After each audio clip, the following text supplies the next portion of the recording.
Dalam mencapai sebuah keberhasilan pelayanan, ada satu sikap yang penting untuk dimiliki, yaitu solidaritas. Kali ini kita akan sama-sama membahas bagaimana kita bisa membangun solidaritas. Bersama saya, Tabita Makitan sebagai host dan narasumber Bapak Oti Priambodo, inilah bincang kita bercakap bersama mencari makna.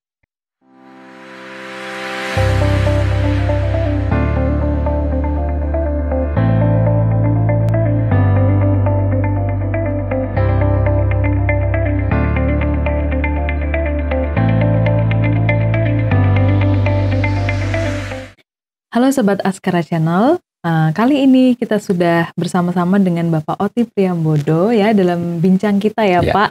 Ini narasumber setia nih Pak, setiap bulan pasti kita ngobrol terus. Iya betul. Sehat-sehat Pak? Puji Tuhan sehat hari ini. Terima kasih loh Pak, ini sudah bersedia lagi ngobrol-ngobrol. Dan kali ini yang akan kita berbincangkan adalah mengenai solidaritas Pak, membangun solidaritas.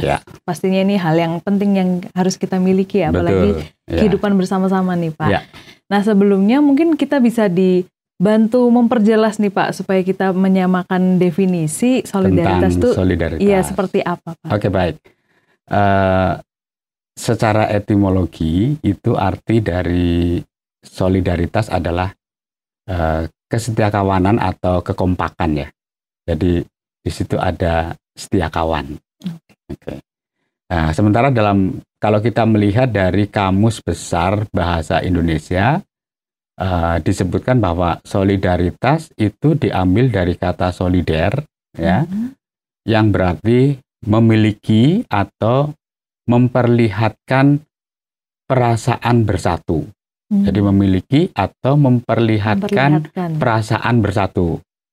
Nah, dengan demikian, kalau dikaitkan dengan kelompok sosial, misalnya dalam komunitas kita bersama-sama dengan orang di sekitar kita begitu, dalam kaitan dengan sosial, itu dapat disimpulkan bahwa solidaritas itu adalah rasa kebersamaan. Rasa kebersamaan dalam sebuah kelompok tertentu yang menyangkut tentang tadi kesetiakawanan, ya, dalam mencapai mencapai tujuan dan keinginan yang sama. Nah ini. Kemudian solidaritas itu merupakan satu sikap yang dimiliki oleh manusia, oleh setiap kita ya. Ya, saya Mbak Tabita begitu. Pokoknya setiap dimiliki sikap yang dimiliki oleh manusia dalam kaitannya dengan ungkapan perasaan atas atas rasa senasib. Nah, rasa senasib, kemudian rasa sepenanggungan terhadap orang lain maupun kelompok. Misalnya kita mendapatkan sesuatu yang kurang enak begitu kan. Kan kita sebagai teman, misalnya di kantor, kayak saya merasakan ini yang dialami oleh Pak Oti itu gimana seperti itu. Saya juga merasakan yang dialami oleh Mbak Ita itu gimana begitu ya. Rasa senasib itu jadi Pak. Satu sikap yang dimiliki oleh manusia dalam kaitan dengan ungkapan perasaan ya atas rasa senasib, sepenanggungan terhadap orang lain ataupun kelompok. Jadi makna dari solidaritas dekat dengan makna istilahnya simpati ya, makna simpati dan juga empati. Empati karena didasarkan atas rasa kepedulian terhadap orang lain ataupun juga kelompok. Paling tidak itu yang menjadi pengertian berkaitan dengan solidaritas. Iya, jadi tadi ada kebersamaan yang diperlihatkan ya Pak ya, terus juga ada senasib dan sepenanggungan yang penting itu ya menjadi inti dari solidaritas. Nah solidaritas itu kan bisa diwujudkan dalam kehidupan sosial kita, maksudnya mungkin kita sebagai bagian dari masyarakat, kita dari bagian dari pekerjaan dan lain-lain. Nah kalau di konteks pelayanan juga seperti itu ya Pak ya, karena kita tidak bisa bekerja sendiri atau mungkin hanya berpusat pada satu orang saja begitu ya. Nah, karena kan istilahnya sepenanggungan, senasib. Iya, jadi harus bersama-sama. Bersama-sama. Iya, betul. Apalagi ini sebagai bagian dari rasa yang dimiliki itu rasa yang sama begitu kan. Iya, begitu Pak. Mbak Ita. Ya, jadi kalau misalnya kita balik lagi sebagai individu nih ya Pak ya, sikap-sikap apa yang harus kita miliki Pak supaya tumbuh itu solidaritas? Ya, jadi kalau berkaitan dengan solidaritas ini kan prinsip yang ada di dalam solidaritas itu kan tadi ya rasa senasib sepenanggungan, ya kan? Kemudian terjaganya rasa persaudaraan dan pertemanan terhadap sesama.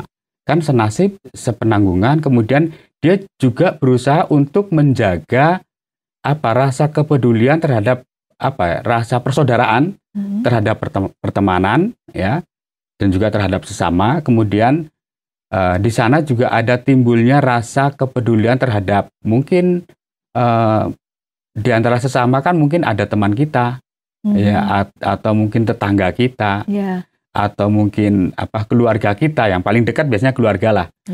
Setelah keluarga baru tetangga, ya, setelah tetangga baru masyarakat yang ada lebih luas lagi, mungkin RT RW. Setelah itu baru lebih besar lagi. Kalau dalam negara mungkin partai begitu ya. Itu lebih besar lagi. Ya. Kita juga dalam sebuah komunitas pelayanan, misalnya di gereja juga ada juga seperti itu.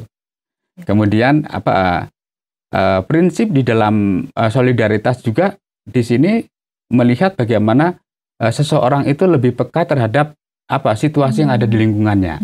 Jadi istilah itu yang menjadi prinsip yang ada, sehingga dalam solidaritas itu terdapat misalnya saling peduli, ya.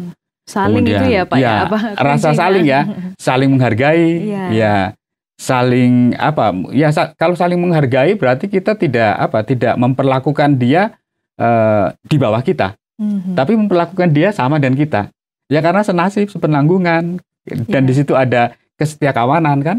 Jadi prinsip-prinsip itu yang ada dalam sebuah solidaritas. Iya, jadi itu yang harus kita kembangkan, ya, Pak, betul. Ya. Itu yang dikembangkan berarti ya rasa saling itu. Iya, tapi saling peduli dalam pengertian yang bagus, ya. Iya, betul. Senasib kan bagus, jadi kita maksudnya tidak kalau misalnya merasakan apa dia senang, kita ikut senang, dia sedih mungkin kita juga ikut merasakan. Jadi malah turut merasakan, walaupun dalam pengertian tidak bagus, tapi istilahnya dia merasa berduka, aku juga berduka gitu loh. Dia merasa senang, aku juga bersyukur, gitu kan. Itu yang namanya berkaitan dan solidaritas. Iya, saling melengkapi juga ya Pak. Dan juga tadi ada satu hal penting tuh peka itu tadi ya Pak ya. Betul. Harus peka dengan sekitar itu yang bisa menumbuhkan solidaritas. Nah sekarang mungkin kita bisa lanjut ke pengalaman Pak Oti sendiri nih Pak. Pak Oti kan pengalaman memimpin sebuah lembaga yang pasti lembaga juga pelayanan, ya. Iya, lembaga pelayanan berhubungan juga dengan orang-orang yang bermacam-macam pribadinya dan karakter, dan pastinya juga di lembaga pelayanan ini kan ingin menumbuhkan solidaritas begitu ya Pak ya. Nah selama ini mungkin dari pengalaman Pak Oti sendiri, hal-hal yang sering kali menghambat solidaritas itu bisa tumbuh tuh apa aja sih Pak? Iya, yang membuat menghambat itu biasanya ada perasaan tidak memiliki percaya diri. Itu kan menghambat. Seperti apa Pak contohnya mungkin? Jadi kalau kita tidak memiliki kepercayaan diri, berarti kan membuat apalagi orang-orang yang kita hargai dan sebagainya. Kalau kita sendiri tidak memiliki kepercayaan diri, berarti kan akan meruntuhkan juga. Nah, ini kurang bagus. Nah, ya kan. Kemudian membeda-bedakan, ya kan. Kalau kita membeda-bedakan itu berarti kan kita tidak setia kawan dong. Ya kan, kita juga tidak peduli lah istilahnya. Artinya bukan tidak peduli istilahnya, atau istilahnya urusanmu gitu ya kalau Pak ya. Membeda-bedakan kan berarti kan biasanya dilihat dari ada kepentingan tertentu.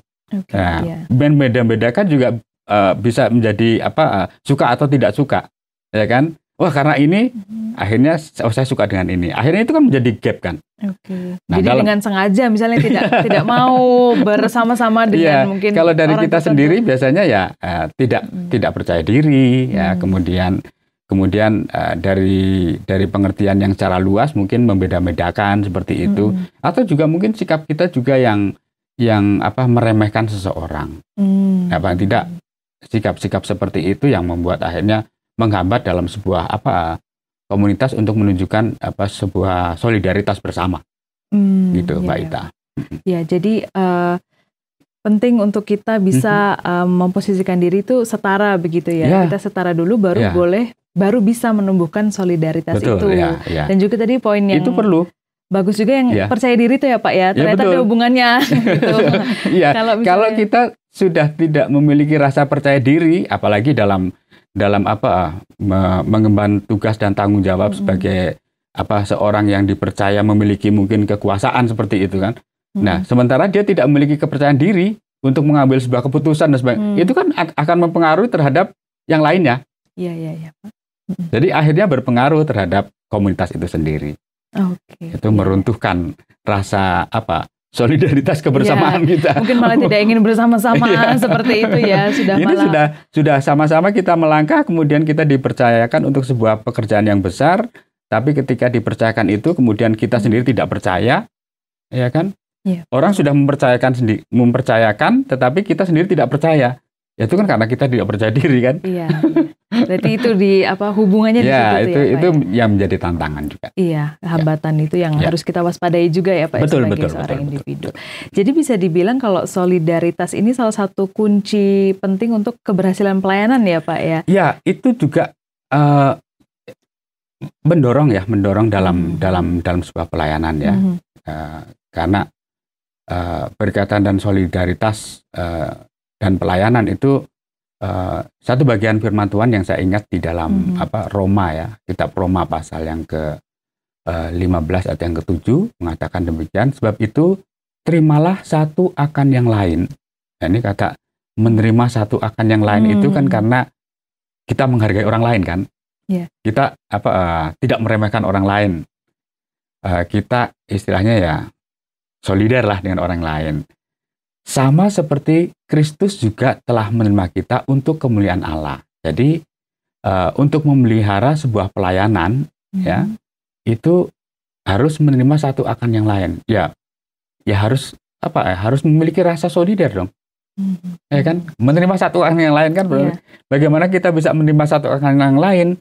Ya dasarnya adalah sama seperti Kristus sudah menerima kita. Nah, kalau kita sudah meyakini bahwa kita ini sudah sudah diselamatkan oleh Tuhan, kita sudah diampuni oleh Tuhan. Ya kita harus mengampuni juga mungkin teman-teman kita kan. Apalagi teman kita itu bagian dari komunitas kita yang memang di sana kita membangun solidaritas bersama. Nah, itu harus menjadi penekanan juga. Kemudian tujuannya untuk apa? Tujuannya untuk kemuliaan Allah. Nah, kalau kita dalam lingkungan pelayanan tidak ada yang lain kecuali bahwa tujuan utama dalam sebuah pelayanan yang kita lakukan adalah untuk kemuliaan Allah. Nah, kalau semuanya untuk kemuliaan Allah, berarti kita harus belajar dengan apa yang sudah dilakukan oleh Kristus. Sama seperti Kristus sudah mengasihi kita, maka kita juga harus mengasihi. Sama seperti Kristus sudah mengampuni kita, maka kita juga harus mengampuni kan? Sama seperti Kristus juga sudah memberi dirinya, maka kita juga harus mengorbankan diri kita juga untuk orang lain. Jadi ada relasinya antara solidaritas dalam sebuah pelayanan. Iya, malah dipertegaskan kembali ya Pak, bahwa ujung-ujungnya tujuannya pun untuk memuliakan Allah. Dan kita pun juga sudah diperintah ini istilahnya Pak ya, untuk menerima satu. Ya dasarnya itu tadi. Iya, dasarnya itu. Kristus yang sudah menerima kita. Iya, maka kita juga harus menerima satu dengan yang lain. Ya, nah selanjutnya nih Pak, untuk tentang solidaritas, kadang-kadang kalau kita berbicara itu ada hubungannya juga dengan loyalitas nih, Pak. Walaupun mungkin ya keduanya ini mungkin saling melengkapi atau apa. Nah, mungkin penjelasannya Pak, apakah keduanya ini bisa saling mendukung? Jadi kalau solidaritas itu bentuk kekompakan dalam sebuah kelompok yang kita miliki ya. Itu solidaritas. Jadi bentuk kekompakan dalam sebuah kelompok yang kita punya. Nah, sementara loyalitas itu sifatnya. Sifat kesetiaan terhadap kelompok yang kita miliki. Nah, kalau solidaritas itu kan bentuk dari kekompakan itu, tetapi di dalam bentuk kekompakan itu tentu ada sebuah kesetiaan kan. Nah, itulah di sana loyalitas. Jadi bagaimanapun ada kaitan. Seseorang yang memiliki istilahnya memiliki rasa senasib, sepenanggungan, pastikan dia akan bersifat loyal, setia terhadap apa yang menjadi tujuan atau maksud dari komunitas itu. Ya, mendorong begitu ya Pak ya. Jadi kalau kita bagaimanapun sudah solid, ada kaitannya antara solidaritas. Kalau sudah solid nih, wah jadi loyal nih begitu. Jadi itu hubungan secara singkatnya seperti itulah ya Pak. Nah ini untuk pertanyaan terakhir nih Pak, kita kembali lagi karena kita butuh penguatan begitu ya Pak dalam membangun solidaritas, terutama dalam pelayanan. Nah, apa saja dasar-dasar firman Tuhan yang mungkin bisa menguatkan kita nih? Firman Tuhan dalam Lukas pasal yang ke-4 ayat yang ke-16 sampai dengan yang ke-19 berkata demikian. Ia datang ke Nazaret, tempat ia dibesarkan, dan menurut kebiasaannya, pada hari Sabat ia masuk ke rumah ibadat, lalu berdiri hendak membaca dari Alkitab. Kepadanya diberikan kitab Nabi Yesaya, dan setelah dibukanya, ia menemukan nas di mana ada tertulis, Roh Tuhan ada padaku, oleh sebab ia telah mengurapi aku, untuk menyampaikan kabar baik kepada orang-orang miskin, dan ia telah mengutus aku, untuk memberitakan pembebasan kepada orang-orang tawanan, dan penglihatan bagi orang-orang buta, untuk membebaskan orang-orang yang tertindas, untuk memberitakan tahun rahmat Tuhan telah datang. Nah, bagian firman Tuhan ini berbicara tentang siapakah Tuhan Yesus sebenarnya? Ya, Yesus adalah Tuhan yang hadir ke dalam dunia ini, dan Dia sebagai Tuhan, kemudian Dia hadir ke dalam dunia ini sebagai manusia, karena begitu besar kasih Allah akan dunia ini sehingga Dia sudah mengaruniakan anaknya yang tunggal, yaitu Kristus, dalam diri manusia. Dan apa yang diajarkan oleh Kristus sebagai manusia di sini adalah bagaimana Dia memberitakan kabar baik kepada orang-orang yang selama ini tidak menjadi perhatian. Jadi Dia begitu perhatian kepada orang-orang yang miskin. Dia begitu perhatian dan memberitakan berita pembebasan kepada orang-orang yang berada di penjara. Jadi Dia begitu perhatian kepada orang-orang yang buta, yang tidak melihat, dan juga membebaskan orang-orang yang tertindas. Jadi itulah solidaritas yang diajarkan ketika kita berbicara tentang apa yang disampaikan oleh firman Tuhan. Yesus mengajarkan kepada kita untuk apa? Untuk mengasihi. Kasihlah sesama manusia, ya, sama seperti engkau mengasihi Tuhan Allahmu, kan? Jadi memang yang utama adalah mengasihi Tuhan Allah, kemudian mengasihi sesama. Ya, wujud daripada mengasihi Tuhan adalah mengasihi sesama, kan? Nah, kalau Kristus tadi, kalau kita membaca dalam kitab Roma, sudah memberikan dasar untuk kita bisa mengasihi atau untuk kita bisa menerima satu dengan yang lain, berarti itulah menjadi prinsip dari kehidupan setiap orang percaya, secara khusus dalam kehidupan kita, dalam membangun sebuah solidaritas, yaitu prinsip-prinsip bagaimana merasa senasib atau sepenanggungan dengan orang-orang yang tidak diperhitungkan selama ini, orang-orang yang berada di luar jangkauan, orang-orang yang berada di tahanan, ya, orang-orang yang berada di tempat-tempat yang selama ini tidak menjadi yang boleh dikatakan minoritas lah. Tapi mereka adalah orang-orang yang tertindas, yang membutuhkan empati, membutuhkan simpati daripada kita. Iya. Begitu Mbak Indah. Baik Pak, berarti ini kita membicarakan solidaritas, tapi banyak sekali nilai-nilai yang harus diperhatikan di dalamnya, ya. Mulai dari tadi simpati, rasa peduli, kepekaan, dan juga terakhir. Dan itu diajarkan oleh Tuhan. Betul, dan di akhir juga dengan kasih yang terpenting, ya. Kalau kita mau membangun solidaritas, yang terpenting adalah kasih, gitu. Baik, terima kasih banyak Pak Oti untuk perbincangan kita kali ini, dan pastinya kalau diundang lagi kita akan membicarakan topik yang lain, ya. Terima kasih banyak. Masih ada kesempatan dan juga bulan depan. Iya, betul Pak. Dan Sobat Askara Channel, itulah perbincangan kita tentang membangun solidaritas. Sampai jumpa di episode selanjutnya. Tuhan memberkati.